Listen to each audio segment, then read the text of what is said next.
Nós somos gratos por esta oportunidade de estarmos aqui falando de Deus. A gente for olhar no YouTube aí quantos canais, milhares e milhares de canais que falam de tantas coisas, ensinam tantas coisas erradas, tanto absurdo, e a gente está aqui no meio dessa multidão e falando de Deus. Então é motivo de sobra para a gente estar grato por cada irmão que tem orado por nós, pelos irmãos que têm comparecido no templo, dos trabalhos, nós estamos aos poucos retornando, pelos irmãos e irmãs que nos acompanham aqui nas lives, estão sempre participando aqui com os comentários, contando suas bênçãos, pedindo seus pedidos de orações. Nós rogamos mais uma vez que estejam participando, nos ajudando em oração. E aproveitando essa oportunidade, para não ficar só nas minhas palavras, eu vou compartilhar com os irmãos rapidamente aqui um trecho. No meu trabalho, nós temos lá um hábito de, a cada manhã, a gente faz uma oração e lê a palavra. Muitas vezes a gente pega e abre a Bíblia e, aleatoriamente, e o texto que cai a gente lê e reflete sobre ele. E em um desses dias a gente caiu neste texto que eu vou compartilhar com os irmãos aqui. E um versículo me chama muito a atenção, tem muito a ver com os dias atuais, e eu queria compartilhar ele com os irmãos. Está lá em 1 Reis, no capítulo 19. Eu vou começar lendo no versículo 1. 1 Reis, no capítulo 19, versículo 1, até o versículo 8. Diz assim: E Acabe fez saber a Jezabel tudo quanto Elias havia feito, e como totalmente matara todos os profetas à espada. Então Jezabel mandou um mensageiro a Elias a dizer-lhe: Assim me façam os deuses e outro tanto, se de certo amanhã a essas horas não puser a tua vida como a de um deles. O que vendo ele se levantou e, para escapar com vida, se foi e veio a Berseba, que é de Judá, e deixou ali o seu moço. E ele se foi ao deserto, caminho de um dia, e veio e se assentou debaixo de um zimbro, e pediu em seu ânimo a morte, e disse: Já basta, ó Senhor, toma agora a minha vida, pois não sou melhor do que meus pais. E deitou-se e dormiu debaixo de um zimbro, e eis que então um anjo o tocou e lhe disse: Levanta-te e come. E olhou, e eis que à sua cabeceira estava um pão cozido sobre brasas e uma botija de água. E comeu e bebeu e tornou a deitar-se. E o anjo do Senhor tornou segunda vez e o tocou e disse: Levanta-te e come, porque muito comprido será o caminho. Levantou-se, pois, e comeu e bebeu, e com a força daquela comida caminhou 40 dias e 40 noites até Horebe, o monte de Deus. Me chamou muita atenção aqui o final do versículo 7, que o anjo, né, do Senhor tocou e disse: Levanta-te e come, porque muito longo ainda será a tua jornada, ou muito grande ainda será o teu caminho. Para os irmãos que talvez não estão relembrando o contexto histórico dessa passagem, se voltarmos no capítulo 18 ali de 1 Reis, foi um período que Elias teve uma grande vitória, que foi aquela parte da história que os profetas de Baal e Elias estavam ali naquele monte, naquele desafio, para ver quem que seria Deus, né? Qual Deus queria responder às orações. Nós estamos aqui em uma reunião de oração, e a oração aqui é interessante. A gente vai ver que naquele primeiro momento, aquele povo, aqueles sacerdotes, aqueles profetas, aqueles falsos profetas de Baal, eles ficavam a manhã toda ali pedindo a Baal que respondesse, e Baal, obviamente, não respondeu. E então, quando Elias fez a sua oração, Deus lhe respondeu prontamente, né? Desceu o fogo do céu, consumiu aquele sacrifício, até a água que havia ali, aquele fogo lambeu, e aquilo foi uma grande vitória. E no capítulo 18, narra a história que aquele povo, ao ver que o Deus de Elias havia respondido aquela oração, todos começaram a dizer: só o Senhor é Deus, só Deus é o Senhor. E Israel vivia naquele período um tempo de total descaso com Deus. Israel havia se convertido em uma nação idólatra que estava buscando a Baal e havia desprezado a Deus. E Elias se achava, naquele momento, o último dos profetas. Talvez ele se achava o único que estava ainda, de uma certa forma, buscando a Deus. E quando aconteceu isso, eu imagino que Elias pensou o seguinte: agora vai. Agora esse povo vai reconhecer que só Deus é o Senhor, vai haver um renovo em Israel, vai haver um avivamento, vai haver um tempo de mudança, vai haver um tempo de buscar a Deus, então a minha missão agora está completa. E quando a gente lê no versículo, no capítulo 19, a gente começou a ler a lição de hoje, acontece exatamente o contrário. Aquele rei Acabe, que viu tudo que havia sido feito, e viu que Elias, naquele momento, no calor, havia pego os 450 profetas de Baal, havia levado eles até um vale e matado a todos. Ele chegou até Jezabel, sua esposa, ele contou o que Elias havia feito, e contou as ações de Elias, e contou como ele havia matado os profetas. Perceba-se que em nenhum momento aquele rei, ele contou o que Deus havia feito. Não, ele contou o que Elias havia feito. Ele olhou a obra do homem, ele não olhou a obra de Deus. E aquela mulher, na sua ira, ela fez uma ameaça. Ela disse para Elias: olha, que os deuses me fazem outro tanto, se eu não fazer contigo o mesmo que você fez com os meus profetas. E interessante que após uma grande vitória, após um período em que ele achava que o povo ia se voltar para Deus, vem essa ameaça tão grande sobre ele, e vemos aqui um homem com medo, um homem desesperado pela sua vida, um homem que sai fugindo, um homem que sai ele sem direção, e ele vai caminhar por um dia fugindo daquela ameaça, porque ele sabia que aquela mulher tinha muito poder, na verdade era ela quem governava ali aquela nação, e ele fugiu. Perceba-se que logo após um período de uma grande vitória, veio ali um grande desânimo sobre aquele homem. E ao falarmos de orações, a gente está acostumado a falar de orações pedindo vida, orações pedindo saúde, orações pedindo prosperidade, orações pedindo resposta de Deus. E vemos aqui uma oração que vai totalmente ao oposto disso. Ou no versículo 4, né?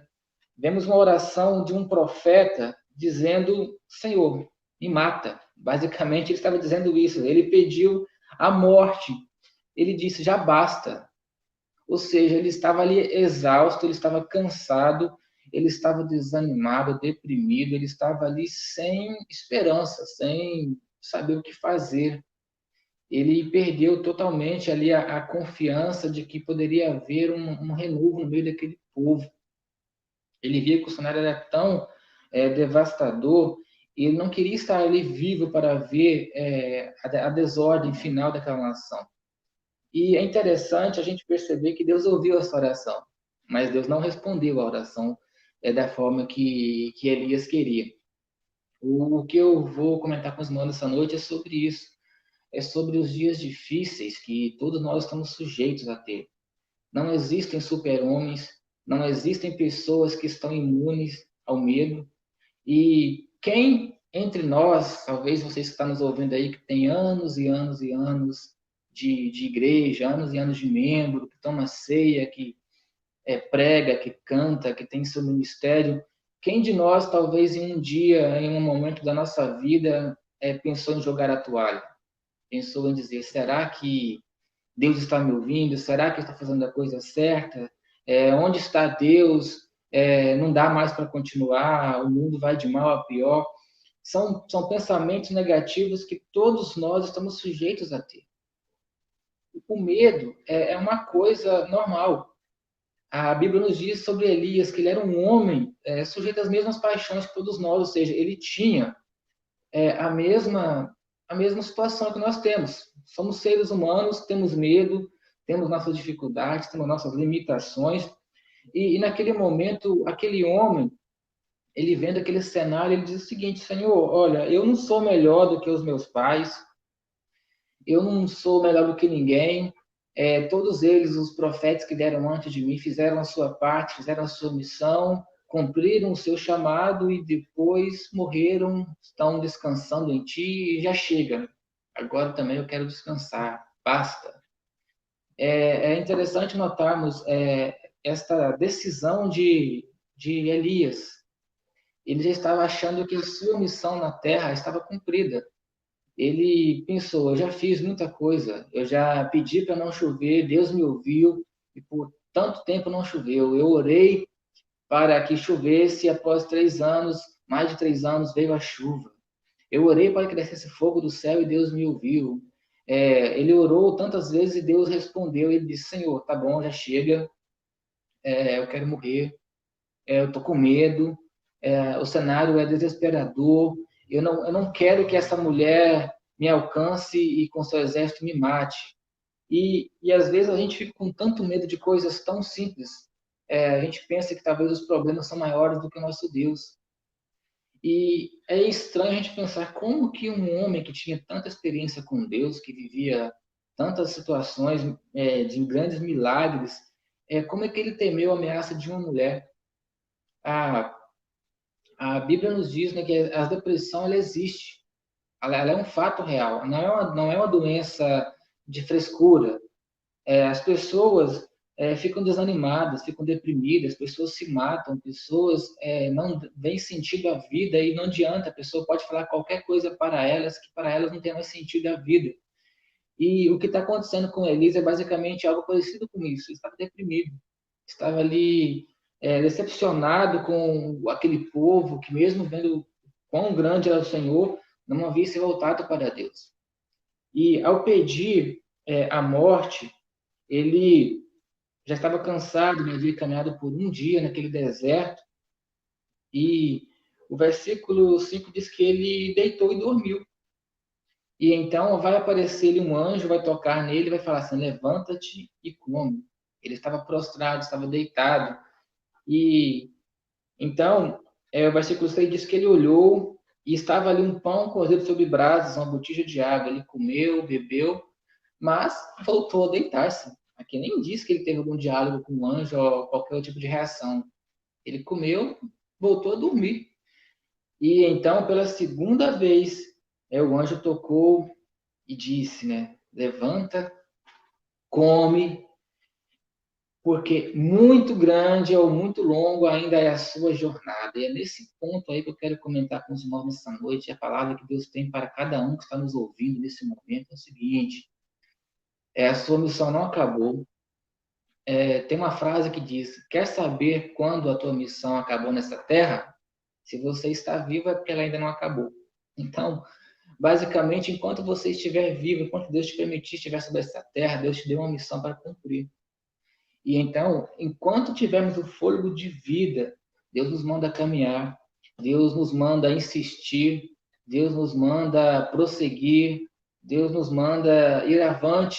Mas antes de ir, antes de prosseguir essa longa jornada, é necessário o quê? Levantar e comer. Quando é que um cristão, espiritualmente falando, se alimenta?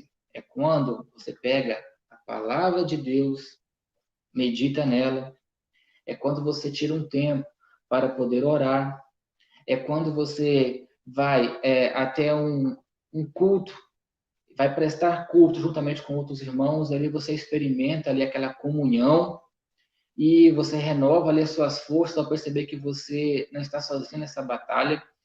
E perceba-se que Deus vai dar uma resposta tão grande, tão bonita para Elias, e Elias vai comer esse alimento fornecido por esse anjo, né, um pão e uma água.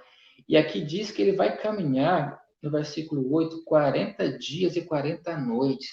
Meus irmãos, eu acredito que este é de longe o maior jejum da história. Jesus jejuou 40 dias no deserto. Moisés também jejuou 40 dias ali naquele monte. Mas tanto Jesus quanto Moisés, eles estavam em um lugar fixo, estavam parados. Agora imagina você de jejum 40 dias caminhando. Eu fui pesquisar aqui a distância que Elias caminhou e Dizem que é aproximadamente 320 quilômetros, quase uma distância daqui até Pedra Bonita, caminhando, de jejum, 40 dias e 40 noites, com a força desse alimento. Isso que é um alimento forte, tá vendo? Então, a palavra de Deus é o nosso alimento forte. Se nós não nos alimentarmos, se nós não orarmos, se nós não buscarmos a Deus, nós não vamos ter força para caminhar. Nós vamos ter medo, nós vamos ter dificuldade, nós vamos colocar vários imprevistos, vão percalçar o nosso caminho, que vão nos fazer levar a querer desistir. Então, eu não sei como é que está a sua vida espiritual, não sei qual está a sua condição espiritual nesse momento. Mas a palavra de Deus, que é nova a cada manhã, ela te diz: levanta-te, come. Não fique prostrado, não fique desanimado, não acha que você não tem mais nada a fazer para Deus, porque enquanto você estiver vivo, Deus conta contigo. E Elias pegou nessa força, ele foi, a palavra nos diz que ele entrou ali numa caverna e Deus vai se manifestar a ele e vai vir um grande vento muito forte, mas não era Deus que estava naquele vento. Aí depois veio um terremoto, né? E não era Deus que estava naquele terremoto. Veio ali um fogo muito forte, mas não era Deus que estava naquele fogo. E depois vem uma calmaria, a voz mansa de Deus e fala com ele: Olha, Elias, não tema os ventos, não tema os terremotos dessa vida, não tema o calor, o fogo, mas saiba que a minha voz estará sempre contigo. Deus estava dizendo o seguinte, ó, é na calmaria que eu estou contigo para te ajudar a prosseguir a sua jornada. Você está apenas no começo da sua jornada, ele tem muita coisa a fazer. E Elias, você acha que você está sozinho, ainda tem mais 7.000 que não se dobraram diante de Baal. Elias achava que ele era o último, mas Deus falou para ele, ó, ainda tem 7.000 pessoas, 7.000 homens que ainda não se dobraram diante de Baal, que estão firmes, estão escondidos, estão espalhados, mas você não é o único. E isso é muito forte para nós. Deus está nos dizendo, olha, muita apostasia, nós estudamos isso no domingo passado, é muita pessoa distorcendo a palavra de Deus, é muita gente desviando, muitas pessoas que abrem ali uma denominação, né, e muda tudo e traz tanta coisa errada e aquela igreja enche. E você pensa, mas na minha congregação lê a palavra, a gente ensina a verdade e não enche, ninguém vem para cá. Mas é isso que iria acontecer nos fins dos tempos. A igreja iria inchar, mas não iria realmente encher de pessoas com compromisso real com Deus. Então não desanime diante de tudo isso. E nesse momento Deus fala com Elias, oh, você tem que continuar, porque você tem que treinar alguém para continuar no seu lugar. Você tem que fazer um sucessor. E é nesse momento que ele fala, vai e procura Eliseu. Unge ele profeta, porque ele vai continuar a tua missão. E isso é importantíssimo para nós também. Nós não devemos desanimar, porque um dia, quando nós ainda nem éramos nascidos ainda, alguém estava lá pregando o evangelho, alguém estava fazendo a obra do Senhor, e foi por causa dessas pessoas que a obra chegou até nós. E nós, assim, devemos continuar essa missão, para que, se for da vontade de Deus que ainda vivamos muito tempo na terra, ou que ainda resta muito tempo para a volta de Cristo, ninguém sabe, mas se porventura acontecer da gente morrer e Cristo não tiver voltado ainda, que a gente possa deixar aqui na terra pessoas que continuem a obra de Cristo. Então a obra não pode parar. E nós temos que saber isso também. Temos que fazer sucessores, fazer discípulos. É a palavra de Deus para nós, né? E de fazer discípulos sobre todas as nações. E nós temos feito isso, nós temos preparado pessoas para fazer a obra de Deus, né? Dar seguimento à obra de Deus, ou nós estamos desanimados, estamos tristes, estamos prostrados. Eu não vou me alongar muito, porque o objetivo é a oração. E eu tenho visto aqui, os irmãos já estão comentando aqui no chat aqui do nosso culto online. O nosso irmão Márcio vai estar lendo os pedidos depois, dando sequência nas orações, mas é sempre importante nós estarmos sempre orando uns pelos outros, principalmente por aqueles que estão desanimados. Com esse período de pandemia, né, a ausência do culto físico, né, a ausência da comunhão física ali, naquele calor, talvez algumas pessoas desanimaram, algumas pessoas se acostumaram a ficar em casa, e infelizmente, talvez quando acabar as restrições e que pudéssemos todos cultuarmos livremente, talvez alguns não vão querer voltar, alguns estarão mais frios, e nós temos que estar orando por isso, orando por essas pessoas, para que, se alguém está desanimado, levanta e come, porque ainda é muito grande vai ser a sua obra, vai ser a sua jornada. Temos fé que esse mesmo Deus que acompanhou Elias, né, colocou ele de volta nos caminhos, que deu-lhe força para resistir nos dias maus, é o mesmo Deus que está olhando por nós, é o mesmo Deus que está nos falando, continue, não desanime, se alimente, busque a Deus na palavra, busque a Deus na oração, porque ainda o teu caminho é longo, a tua jornada é longa, mas vocês não vão cair no caminho, vocês não vão padecer de fome enquanto estiverem se alimentando da palavra de Deus. E enquanto estiverem orando a Deus, Deus estará nos ouvindo, nos respondendo. Muitas vezes na oração não é que a gente não recebe o que a gente pediu, mas recebe algo muito melhor. A gente vai ver aqui, né, que Elias pediu a morte e Deus lhe deu a vida, deu um renovo para a sua missão, deu-lhe um sucessor e grandes milagres ainda aconteceram na vida de Elias. Que nessa noite, irmãos, fiquemos com essas palavras, que o Deus alcance a cada um nessa noite, que a cada um que esteja nos ouvindo seja abençoado, em nome do Senhor Jesus, que venha haver alegria, que venha haver renovo espiritual, que venha haver força para continuar caminhando. Não sei o que se passa na tua vida, mas sabe, Deus conhece a cada um. E esse mesmo Deus em quem confiamos é aquele que pode mudar a tua vida, por maior e mais difícil que seja a situação.